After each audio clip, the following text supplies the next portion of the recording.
Welcome back to the Heart-Led Changemakers podcast, where we explore the work of those leading with heart, purpose, and deep transformation. Today, I'm honoured to welcome a truly dedicated and passionate advocate for children's and families' well-being, Rose Irranca. Rose is a wife, a mother of 3 boys, and a force of change in the lives of young people and families. With over 20 years of experience dedicated to supporting children, she brings a wealth of knowledge as a holistic counsellor, teen coach, social worker, NLP practitioner, Reiki practitioner, and hypnotist. Beyond her professional work, Rose is also deeply committed to community development, co-founding both Guardians of South Australia and SAIF initiatives, and they reflect her unwavering dedication to creating safe and empowered spaces for children and families. I know today's conversation is going to be filled with so much wisdom, heart, and practical ways we can all better support the next generation. Rose, welcome to the podcast. Hey, thanks so much for having me. You're welcome. I think maybe like a good place for us to start is about your work specifically, your life's work, and how you're dedicated to supporting children and families. And I wanted to ask you, what first ignited this passion for you? Oh, okay. Well, I've always worked with children. So, out of university, I did some things, but then ended up in a school and I was a school counselor, working with all boys, and I absolutely loved that. A lot of growth in that space in terms of what it means to be working with children. And I thought I was pretty good at it until I had my own children and then went, whoa, there's a whole nother level as to how I should be dealing with kids and just really focusing on this is someone's child. I never really thought about it from that perspective. So that brought a whole new way of practicing for me.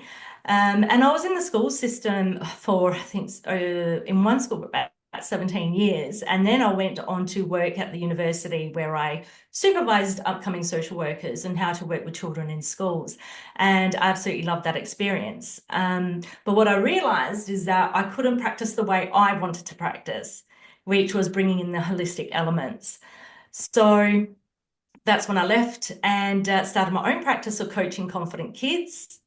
And I did a lot of one-on-one counselling, group work, which was so much fun for about 7 years and upwards.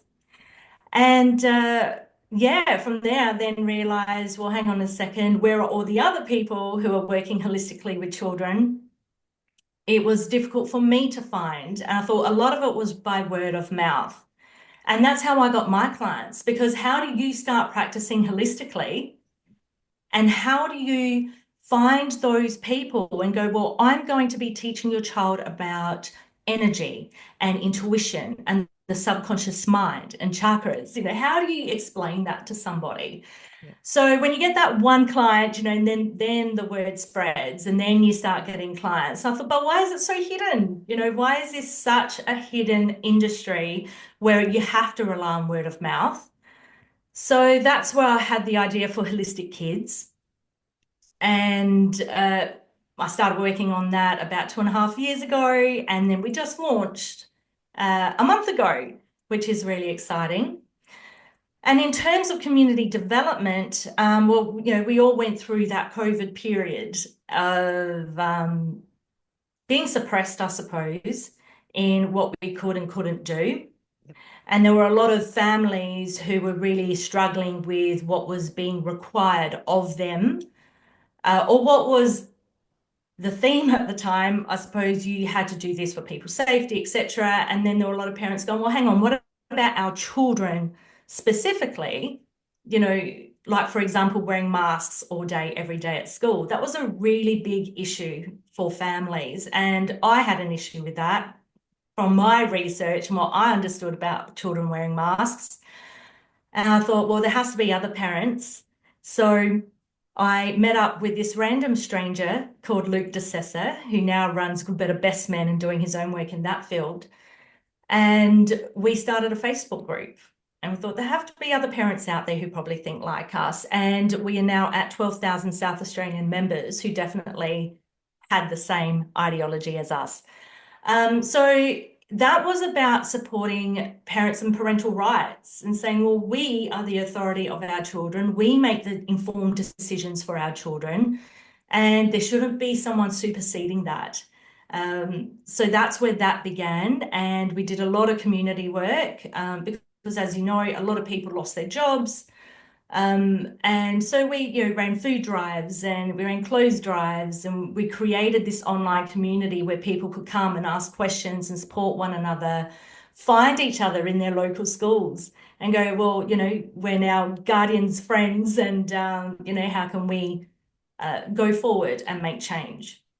Yes, and it was such an important time for that kind of work as well. I know it was transforming for a lot of families and for the community, especially here in South Australia. And I know that it ignited inspiration across Australia and internationally. So I just love that work that you were doing. And I don't have kids, but I see and understand the value of doing that. And parents were lost. They didn't even have the courage. Uh, they weren't giving themselves permission to have the courage to say, no, actually, I'm not doing that. No, that doesn't feel right. They were terrified to go against what they were being told they had to do. But you were providing so many people with so much strength and encouragement and support and love. And it was like a safe container where you were just holding these people that just needed something else that they just weren't getting. Because a lot of people who um, uh, didn't were seeing past the narrative, let's say, um, were isolated in their environments. A lot of the people are like most of us. A lot of the people around us weren't seeing things the same way. So you kind of felt everyone sort of felt out there on their own. And I can't even imagine in my mind what that would have been like for parents with children, because it's one thing just caring about yourself. I had that privilege, but when you're actually having to care for your children as well, that responsibility, I mean, it's already so big anyway, day to day, but with all of that and um, having this conflict in your mind about what you're being told versus what your intuition is telling you. I can imagine how scary and frightening that must have been. But this community that you built to support these families would have been a respite and relief for them. I honestly didn't realize the impact that the group had until just recently, actually. I have a lot of people come up and say, "Oh my gosh, you're from Guardians, it's amazing. Thank you so much for creating it, etc." And I'll be like, "Oh, sure, no problem. That's cool." And it didn't really hit me until a conversation I had a few weeks ago where this young woman came up to me and told me her story, and it was just so horrific about how isolated she was and how she was at the point where she wanted to take her own life. And someone told her about Guardians. Yep. And she joined the group and she found her people and she felt supported and everything changed for her. And I was sitting here listening to her and just it blew my mind. I honestly just never realized the impact that it had. And I'm now just figuring that out. And so I've had to go back. I've actually have gone back to a few people and said, I'm sorry if it felt dismissive when you thanked me. Yeah. And I just went, yeah, etc. Because I now understand that, yeah, it really did have an impact. And at first I was like, oh my gosh, that's a lot to carry, all these people. And I remember she said to me, in 30 years' time, you're never going to understand how many families and children you actually helped. And I was just, well, okay. Yes, that was that. It's a lot. And it's overwhelming, but it just makes me reflect and go, all that time, all that effort, Because it was a stressful period, right? We were all so stressed. I mean, I remember going to the supermarket and sitting in my car and praying before I left the room, left the car, Yep. because I thought, oh my gosh, let me go out there, because obviously I wasn't wearing a mask. So, the stares, the comments, but I felt that I needed to stand in my truth and my integrity. And that's what the group was about, do not ignore what your intuition is telling you. Stand by your principles, lead by example, show your children what it means to represent themselves, and that you are their guardian, not the school, not the government. We're not co-parenting. We are here for our kids, and we are here to show them the tools to use so that they can be the best versions of themselves. And we need to show them how to do that. Yes, I love that so much. And I think it was Esther Hicks who said, you will never know the impact that you have on someone else, whether it be a smile, whether it be work, community work like you've been doing, whether it's a conversation, a phone call, a gesture. You will never like our brains are not capable of really understanding how that translates for that person and what that sets off as a chain of events. But I can imagine something so significant with the work that you are doing. Of course, that work, you probably won't ever really understand the impact of it, but you'll I don't even think you'll see the immediacy of it still yet for another few years. I feel like there's more for you to see from the work that you've been doing just from then. And that might feel like ages ago now, but I don't think you've seen the wave of that impact yet. And I'm excited. I'm excited for you. Oh, thank you. I think what one thing that it did teach me is that we were in a fight, right? And we were very defensive. And we were very supportive of people who didn't share the same opinions, and go, that's okay, as long as I'm allowed to have mine. Yep. Like, we can differ.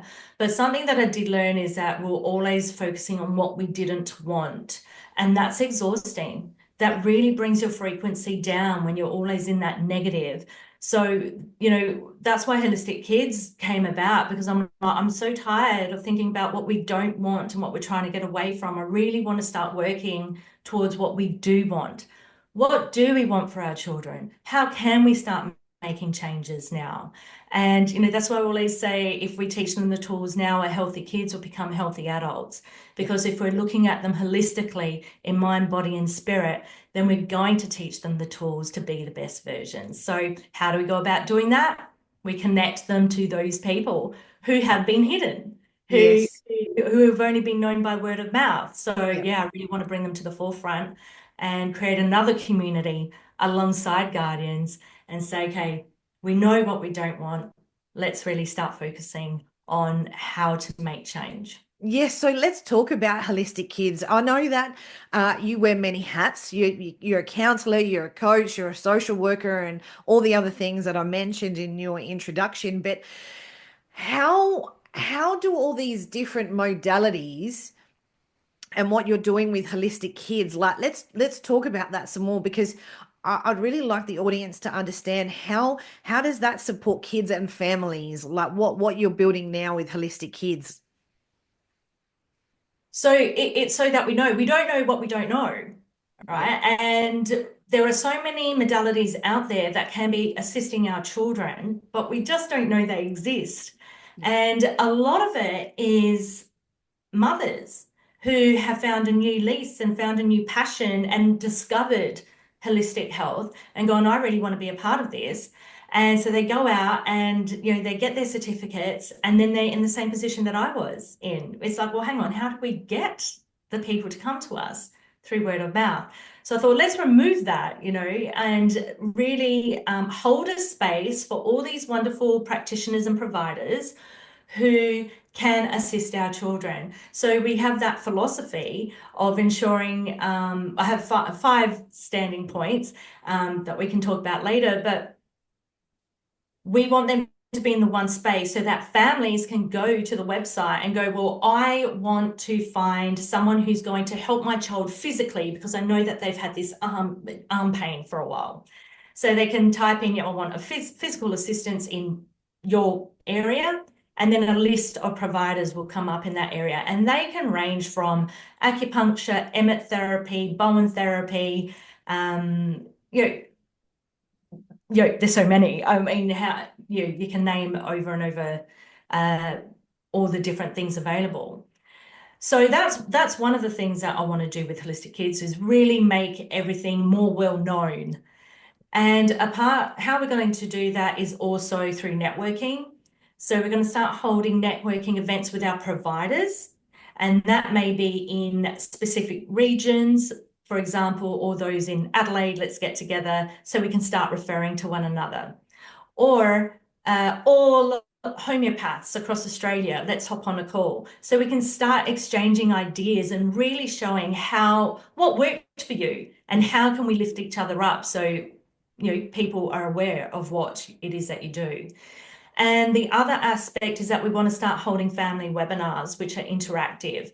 So if we've got an issue such as my child is over 12 and still wetting the bed, well, what can we look at? What are the underlying issues here? And we could have a hypnotherapist, an acupuncturist, and a sleep specialist, on the panel, and then having parents ask questions, and they can showcase their modalities and say, this is what's available, and see what resonates with families and go, yeah, let me go and try this.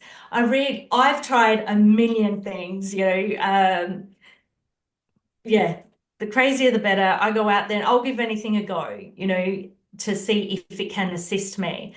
And you let go of some things and then you continue on with others, and you just work out, well, what is it that's working for me? And I want families to have that opportunity. What is it that's going to work for you? You don't need to go just to an OT or just to a speechy, or, you can have a combination of those plus extras. Yeah. But what are the extras? Yeah. I love that so much. And, I love that you're bringing holistic therapists together. That's a community, but you're bringing family together, and that's another community. So that essence and that work that you do so well, like it's still there, even though that's separate from guardians, for example. This is another way to community build, and I love the idea that parents can come together to ask questions, to talk real life about what they're finding challenging with their children, without judgment, without any fear, because they know that it's an opportunity for support, and there's lots of resources available, ideas, concepts, mindset, all of the things that will give them some respite, but also reinstill their hope. I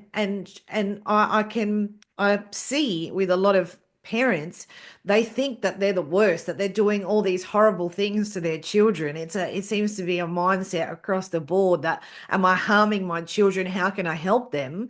So I feel like it might just give them some breathing room in that regard as well. Yeah, well, I think I love the medical system, right? And what we want to do is work in collaboration. Yeah. At the moment, it's so separate. And it's like, well, does it really need to be? So you need to go to the doctor because your child's behavior is out of control. Well, let's look at the holistic elements first. If your child is having a tantrum in the supermarket, as my youngest absolutely did constantly, what is happening is they're overwhelmed for them. Are their parents fighting? Yeah. Have they eaten a food that just doesn't agree with them? And this is how they're reacting to that stimulus.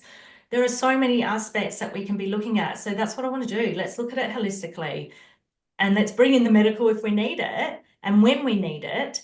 But let's try other things first before. Let's find the root cause, right? Yes. Let's find what is actually happening so we can address that. And sometimes the slightest little change makes all the difference. Like my youngest son constantly has ear, nose, and throat issues, went through lots of different things, removed milk. And there you go, no more nose, ear, and throat issues, Yeah. and that was just something so simple, made a big difference to his life. Yeah, and I think a lot of people are still in the extremes. I think we had to. You sort of once you sort of awaken and you sort of come out of the matrix, you swing out into this other sphere, and it can feel very extreme. At the beginning, you want everything to be clean, everything, mindset, food, house, all the things, but there is a center point and there's a balance. I've said on the podcast before, if you're having a heart attack, you're not just going to reach for your crystals and lie down. You might still do that while you're waiting for the ambo and you go to the hospital. Like, Yeah, it doesn't have to be separate. And absolutely. it takes a little bit to bring yourself into alignment with respect for both. And I know that's what happened for me personally over the last couple of years. I had a lot of health stuff, and it took a little bit to sort of find that equilibrium. But for parents, they don't they don't want to leave the medical side of things, which is understandable. But this is also helping them branch out into some other things, easy, accessible things that they can try in conjunction, and then they can put that information together and make an informed decision. And I just love that. It's like the vision that I'm getting when I think about it is the scales, right? It's actually finding balance with both. you know Absolutely. And that's the whole point. We want to bring balance back to our children's lives. yeah. And in order for our children to be the best versions of themselves, we have to be the best versions of ourselves. So Yes. we go through this learning and we teach that to our children. Yeah. And I like what you said before about sometimes people just go all in and they just change everything. But is that sustainable? Yeah. No. Yeah. Right? I love the process of elimination. Yeah. Just one step at a time. You don't, stop buying the Nutella. Yeah. Right? That was a big thing. I'm a chocoholic. I love my chocolate. Yeah. And the way I started was I was actually seeing a psychic and I was having Yeah. a session and she just looks at me, she goes, "Stop drinking the Coke, it's so bad for you." Yeah. And I used to open a can and I just sip on it all day. Just Yeah. one throughout the day, but sip, sip, sip. And I thought, yeah, I really need to stop doing that. So I changed it to lemonade, and then I changed the lemonade to sparkling water, and then I just changed it to water. So Yeah. it didn't need to be instant. Yeah. We just need to make small incremental changes that suit us and at our own pace Yeah. so that it is sustainable. So it becomes a lifestyle rather than a diet or, Yeah. someone's always on a diet. We're always on a diet. It's how we perceive the food. We're not eating for joy, we're eating for nourishment. And sometimes we eat for joy, Yeah. and that's okay. Yeah. There's nothing wrong with that. Have the Kitchener bun if you want the Kitchener bun, Uh, but then remember that we need to nourish our bodies with good foods in order to balance out the sugar intake that came from that. So yeah, balance, very important. Yes, I totally agree. And so I'd like to sort of deep dive a bit more into what is happening for kids right now. I'm sure there'll be a lot of parents that are listening to this podcast. So what patterns are you noticing with children at the moment, like their struggles, especially those between 10 and 20 years old? Like what are you seeing as the most common theme? Anxiety. Yeah. And people come in and say, "Oh, my child has anxiety," or the child themselves says, "Oh, I have anxiety." Hmm. I'm like, "Well, do you have anxiety or are you experiencing anxiety?" Because I can assure you, every single person has anxiety. It Yep. just sits on a spectrum of how we respond to it in that moment, at that specific time. Yep. And if we teach our children the tools to deal with anxious situations, then perhaps we don't have anxiety, but we experience it in that moment and we deal with it. So I think the wording around that is really important, and to show children that it's normal, right? These things are normal. It's normal to be sad. It's normal to be angry. It's normal to be anxious. We just need to not go into overwhelm and know how to bring that back down to balance. Yep. So that we can deal with that situation. Crying, getting angry, we all do that. It's human. And it shows us the opposite, which is joy and happiness. Yep. If we didn't experience that, then we wouldn't know the opposite.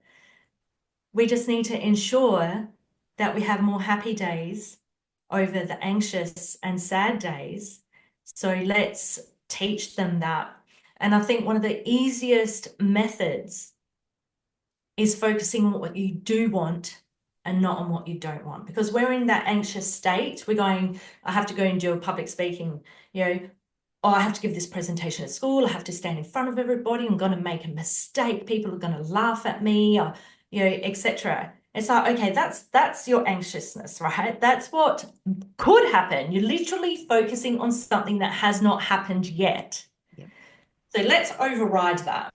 Let's put a loop over that and go way past that. Let's go 20 minutes after you've presented. What does that look like if it was successful? People applauded me. I spoke really well. I looked confident. I stood up straight, etc., etc. Fantastic. People came up to me after and said, oh, that was really good. How does that make you feel? Yeah, it's really good. And, thinking about that, you instantly smile, right? Because your thoughts are powerful. Your words are a spell. So if we're putting that into our subconscious and telling ourselves that we are amazing, that we did this and we did it with certainty, then that's what we're going to believe. So we've got two scenarios, what we don't want to happen and what we do want to happen. Let's stop focusing on what we don't want to happen. Let's start focusing on what we do want to happen. And that's the outcome that we're going to aim for in a positive mindset rather than that negative mindset. Absolutely. Do you think, this is going to be a bit controversial, and this is a statement and a question without judgment, but do you think that parents are also needing to get on board with this kind of mindset as well in order to support their children? Like, it's one thing, the children learning this with a holistic therapist, but do the parents need to get on board with this as well? Absolutely. We're not here to fix children, right? And nothing is going to change unless the parent is leading by example, because once again, they are the authority. Yeah. They are the ones to teach their children.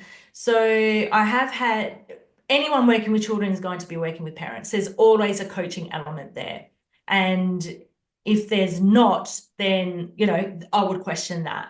And because you need to know what is happening in those sessions and what homework are you being given in order to then implement that change at home. It needs to be parent-led. How much resistance is there with parents? Well, they're coming to you for a reason. Yeah. And I think when they want their child to be better, well, if you want your child to be better, then you need to be better. Yeah. You are their person. And that's where the parent coaching comes in. You are their person. How do you deal with this situation? Oh, okay. So do you think that they see how you respond to that? Oh, yeah, obviously. All right. So how are we going to manage that? Kids, I'm sure you will agree, kids are there to teach the parents what they're not seeing. They're mirrors, they're shadows. They draw out the shadow of the parent for healing, which is a beautiful gift. I can imagine it would be very, very challenging. Yeah, absolutely. To question yourself, because everyone says, oh, I'm not going to be like my mother, or I'm not going to be like my father, right? We all say that. But I think they're learning tools for us where we go, okay, that's not the kind of parent that I want to be. How am I going to change that? And then we change the way that we respond to certain situations because we don't want to replicate what we went through. Yeah. And then our children will be better versions again. Yeah. And I love having those conversations with my kids and going, well, what is it, that I'm doing that's actually aggravating you? Yeah. I try and have a really open relationship with my kids, and I love that because I want them to be able to tell me anything, Yep. and I want them to be able to call me at any time and know that we are your rock. We will be here no matter what. We will support you, and we are your greatest cheerleaders. Yeah. You know, everyone says, "Oh, you're going to coddle them or etc." No way. Yeah. I mean, who says positive reinforcement is too much? Yeah. Absolutely not. If your parent isn't your greatest cheerleader, well, then you're going to have doubts about yourself. Yeah. And so, yeah, absolutely cheer my kids on with everything and support them. And honest as well, though. Do you think you could have handled that situation differently? What made Yeah. you respond in that way? Oh, did I do that? Did I? Oops. Okay. Let's think about that for next time. Yeah. I love that so much. And you're right. Like there's not too much positive reinforcement at all. At all, at all. And I love like I can only imagine the impact that that would have when they're adults looking back, knowing that they've got that foundation and that support to leverage from. I just think that that's brilliant. If there's like one simple but powerful way that um, parents can support, and all of us can support children's self-belief, what would you recommend? Oh, wow. If there's a way that we could promote children's self-belief, look, I'm all for love. I tell my children I love them every day, multiple times a day. And, my children are all so different. I've got two really chatty children, and the one in the middle is as quiet as a mouse. But I know that they are watching all the time. Yeah. So the way that my husband and I interact sets a certain standard for how they should have relationships. And I saw that something very, very small, but my husband and I, always work together in cooking dinner and tidying up. And obviously, my three boys, they're not doing that all the time. It's, hey, can you help? Hey, can you do this? Did you put your dishes away? But my 18-year-old now comes home from the gym, cooks himself a steak and eggs, cleans the dishes, puts everything away. And I'm just like, at one point, he would have just left it there. But from the continuous behavior that he's seen of us working together, he's picked up that habit. And that's not a bad habit to have. So I think by continuously, that's how you create a new habit, is repetition, repetition, repetition. So just keep doing the good things. I think that's it. Just keep doing the good things and your kids will pick them up. Yes, I love that so much. And I think additionally, from what I've heard from what you've said, is being curious about your children, even asking that question, like, what did I do to irritate you? I want to understand what was it specifically that I said that is causing irritation internally. And I think that combination um, is a great piece of advice for parents. Yeah, well, I'm over, I love to know what's happening all the time. I'll ask a lot of questions, but I got to learn to sit back and go, they need some quiet time. Yeah, One of my children, like I said, is very quiet. He participates in a lot of sports, goes to school, etc. And I know that when he's home, he wants quiet time. yeah, Right? He doesn't need me asking him a million questions. And just because I like to talk doesn't mean that he likes to talk.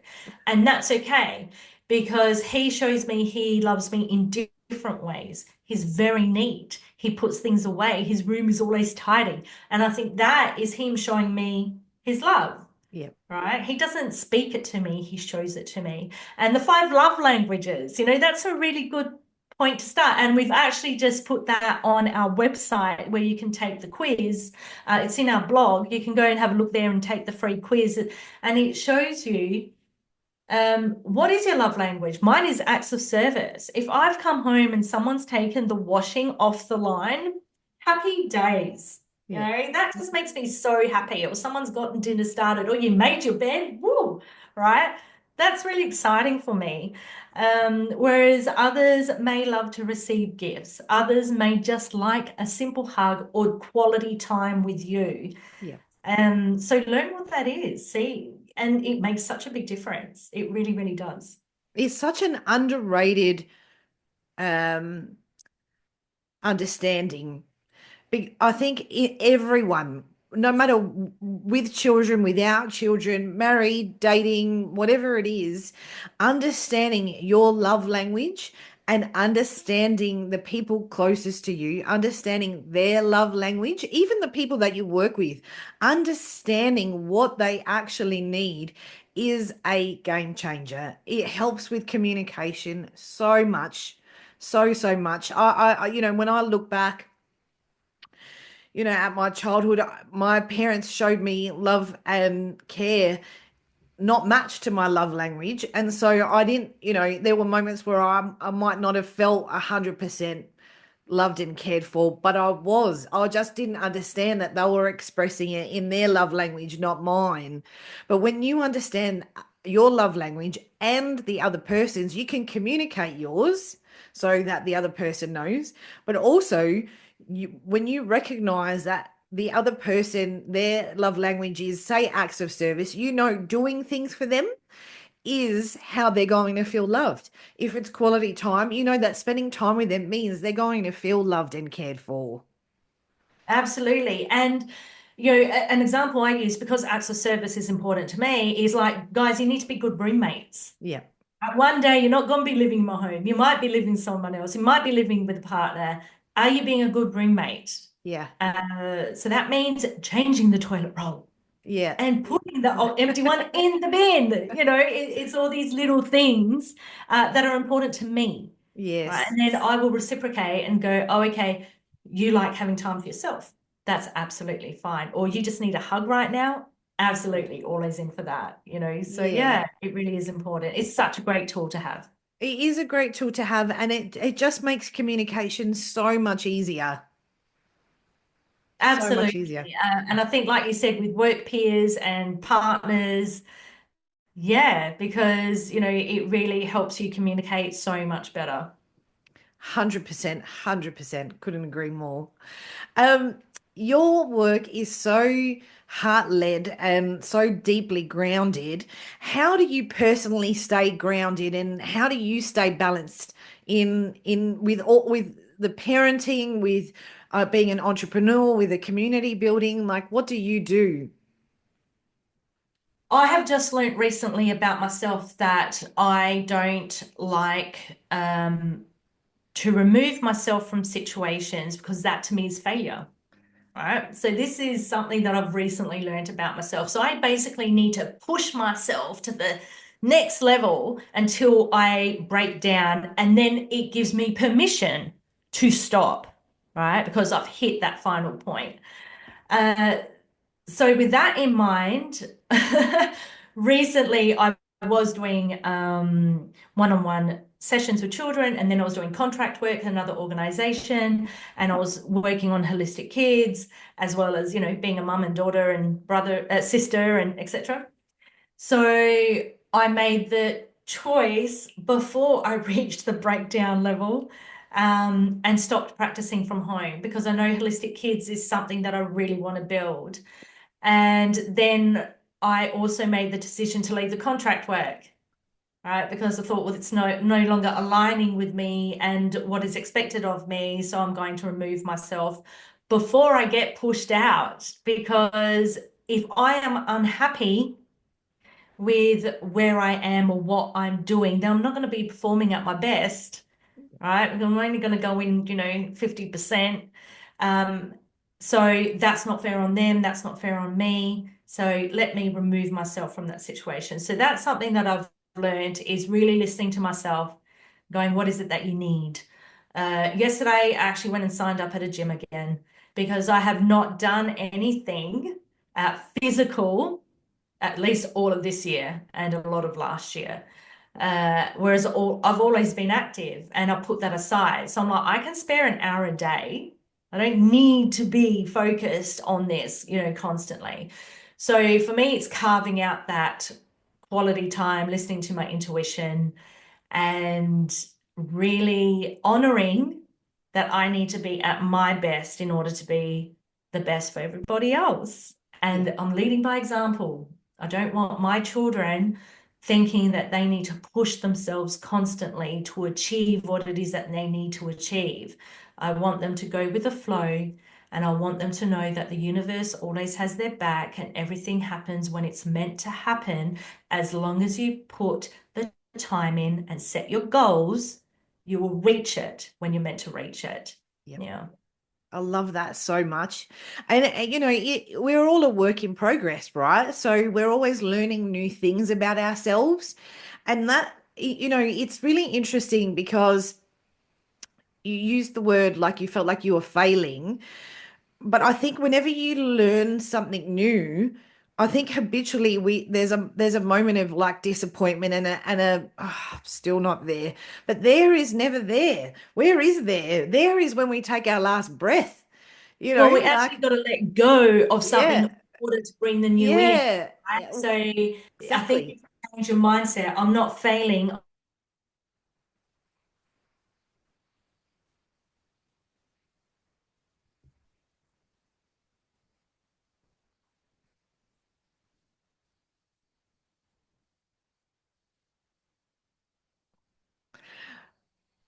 You cut out there. Promote. You cut out there for a minute. I don't know what Ah, happened. So let's can you just repeat what you said? yeah. I think in order for us to bring in the new, we need to shut the door. So it's not failing, it's saying, I'm ready for something new. So let's close the door on that, open a new one, and then replicate that. Like just keep going and keep shutting doors, opening new ones, making space and improving all the time. Yes, so much yes. I love that. So, my final question to you is what's lighting you up right now, and how can people connect and support your mission? What's lighting me up is when I'm speaking to providers and they have the same goals and the same values as I do. And I was speaking to a parent yesterday in the gym that I just joined. And she was like, "Oh my gosh, that's really good. Like, it's only word of mouth by now." And I went, "Yes, exactly right." And when I get these little signs from other people that I don't know and they're thinking the same, then I'm going, "Yes, I'm on the right track." So that lights me up because I'm like, "Yes, keep going. I'm on the right track." And we can continue to build this because it's necessary for families. And to contact me, well, we're on all social media. So if you want to follow us on Instagram or Facebook, they're our main ones. I'm also on LinkedIn. Feel free to friend me and yeah, we can collaborate. I'm always open for that. And at the moment, we also are inviting our providers because we're new. We've only been live for 1 month. We now have over 30 beautiful providers on there who are nurturing our children in body, mind, and spirit. So we're offering 30% off for all new providers who are joining us. And that won't be for much longer. So, yeah, if you want to hop on board and be a part of our community and lead the way in holistic health for children, yeah, come and find us. I love that. And they should absolutely take the opportunity while they can. It's an amazing mission and such an important one, and one that is going to transform all of our lives more importantly, this next generation and the future kids to come as well. So special. Absolutely. Let's change a generation. Let's teach them the tools Yeah. and yeah, onwards and upwards from there. So yeah, hop over to holistickids.au and all the information is there for you. Yes, I'll be sharing the link in the bio as well for anyone listening. Rose, thank you so much for joining me on the show today. It's been an absolute pleasure. I love talking to you. You're a whole vibe, and your energy is just like it just radiates. It's so lovely.